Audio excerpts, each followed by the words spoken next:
Hello दोस्तों।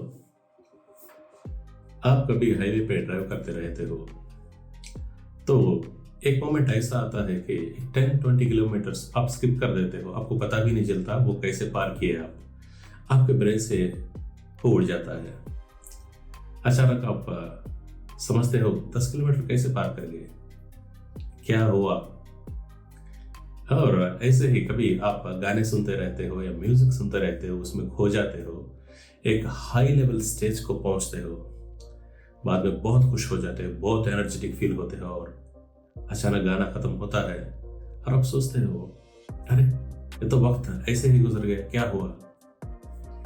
इसको कहते हैं out of the body experience, जहां पे अपना ईगो डिजॉल्व हो जाता है, आई मी वगैरह ये पूरे खत्म हो जाते हैं थोड़ी देर के लिए। तो स्पिरिचुअलिटी में इस चीज का बहुत अहमियत है और आजकल साइंस भी ये मानने लगा है। चंद पलों के लिए हम ये महसूस करते हैं और रिलैक्स हो जाते हैं, शांत हो जाते हैं। अगर ये हम एक्सटेंड करना चाहे और फिर डेलिबरेटली ये एक्सपीरियंस करना चाहे तो इसे कैसे कर सकते हैं, चलिए आज ये जानते हैं। पहला मेथड जानते हैं छोटी सी कहानी के जरिए। स्वामी रामा एक महान योगी है। जब ये योग साधना कर रहे थे 1952 में, उनका साधनाओं में एक स्पेशल ट्रेनिंग है जिसमें 11 मंथ्स एक कंसील्ड गुहा, बंद गुहा में उनको बिताना पड़ेगा और वो गुहा के डायमेंशन है 6x6, बहुत छोटी सी है। 11 मंथ्स उसमें गुजारते हैं और बाहर आते हैं तो उनको पूरा परसेप्शन चेंज हो जाता है, बहुत प्यार जग उठता है उनके अंदर और वो डिसाइड करते हैं कि ह्यूमैनिटी को सर्व करें। हालांकि वो किए भी थे। तो यूनिवर्सिटी ऑफ लॉरेंस कई रिसर्च किए थे इस चीज पे। इसको कहते हैं सेंसरी डिप्रावेशन, यानी कि आपके सेंसेस पूरे ये कर देना। गुहा में क्या होता है, गुहा में वो कुछ देख नहीं पाते थे, आंखों को कुछ इनपुट नहीं है, कानों को कुछ इनपुट नहीं है, वो एक कंट्रोल्ड वेदर है, राइट, कुछ महसूस करने के लिए कुछ भी नहीं है। इससे क्या होता है, ईगो डिसॉल्व हो जाता है और आप एकदम शांत हो जाते हैं और 300 times theta waves brain release करता है। थीटा वेव्स क्या है, जब सोते वक्त या जागने के बाद बाय डिफॉल्ट हर इंसान को everyday brain theta waves release करता है। वो रिलीज होते वक्त आप बहुत एनर्जेटिक फील होंगे। तो ये चीज डीप मेडिटेशन की वजह से 11 मंथ्स स्वामी रामा को हुआ था। अब हम ये कैसे कर सकते हैं, इसके लिए एक मेथड बोला जाता है, कहा जाता है कि आप बाथरूम के अंदर बैठो, स्विच ऑफ कर दो लाइट, आंख मूंद लो और टैप ऑन करो, पानी को बहने दो धीरे से बकेट के अंदर और आपका ध्यान पूरा वो आवाज पे, पानी के टपकने का आवाज पे रखो। 20 मिनट्स ऐसा करने से आप डिफॉल्ट मोड नेटवर्क धीमा सा हो जाएगा, ईगो डिसॉल्व होने लगेगा, आप एक ट्रांस में चले जाएंगे और एकदम शांत बन जाएंगे और एनर्जेटिक भी। इस चीज इमीडिएटली इफेक्ट देता है और कहते हैं कि इसको 1 वीक करना है या 21 डेज करो, आपको बेहतरीन रिजल्ट्स मिलेंगे। दूसरा तरीका जानने से पहले एक छोटी सी कहानी बताता हूं। यह है द ग्रेट सेंट एंथोनी, जो बहुत एक क्रिश्चियन साधु है 2070 एडी जमाने के, जो उनके माँ बाप गुजर जाने के बाद वो सब कुछ छोड़ छाड़ के उनका पूरे प्रॉपर्टीज गरीबों में बांट दे के एक क्रिश्चियन सन्यासी बने थे और वो रेगिस्तान में चल पड़े क्रिश्चियनिटी को फैलाते हुए। जब वो रेगिस्तान में चलते रहते थे, एक रिथमिक इसमें चलते रहते थे, तो वो उनका कहना है कि वो अपने आप को देख पाते थे आसमान के ऊपर से। इसको भी कहते हैं out of the body experience.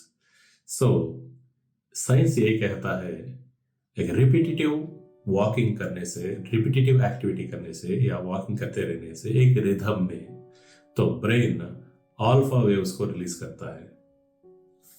अब ये अल्फा वेव्स क्या है भाई, जैसे कि थीटा वेव्स है वैसे भी अल्फा वेव्स, गामा वेव्स वगैरह वगैरह कुछ ना कुछ वेव्स बहुत बड़ा, हमको जितना चाहिए उतना जानते हैं।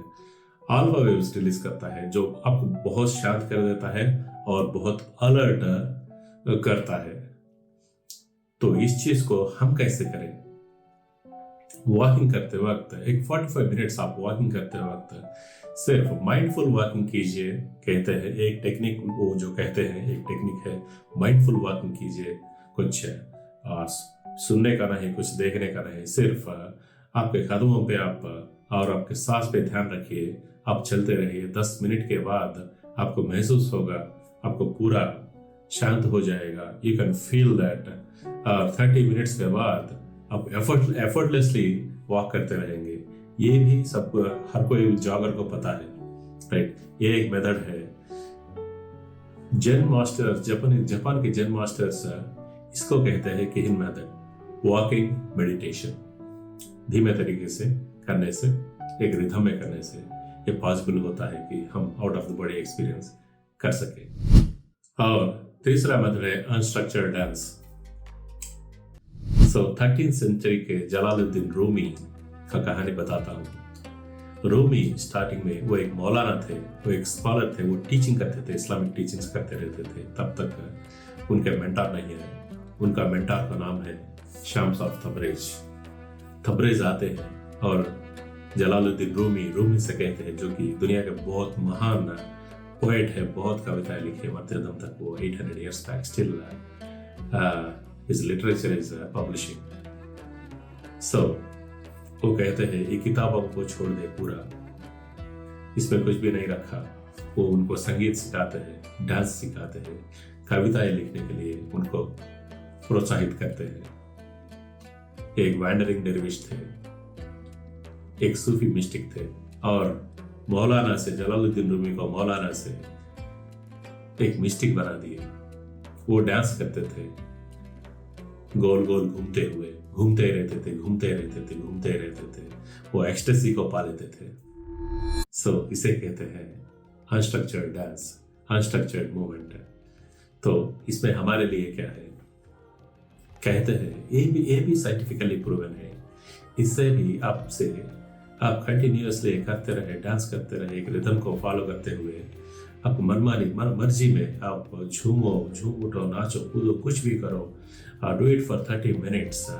इससे ब्रेन में एंडोर्फिन्स और ऑक्सीटोसिन्स रिलीज करते हैं, जो हार्मोन्स प्यार और खुशी को बढ़ाने वाले चीज है।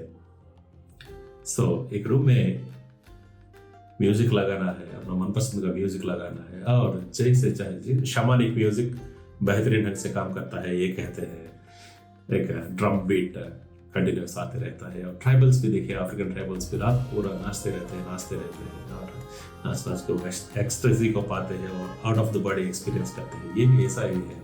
बंद कमरे में कुछ म्यूजिक चालू करके हम एक आधा घंटा ये काम कर सकते हैं। तो दोस्तों, ये है 3 तरीके। Hope you enjoy the video. Thank you so much. Please subscribe and share if you like the content. Thank you so much.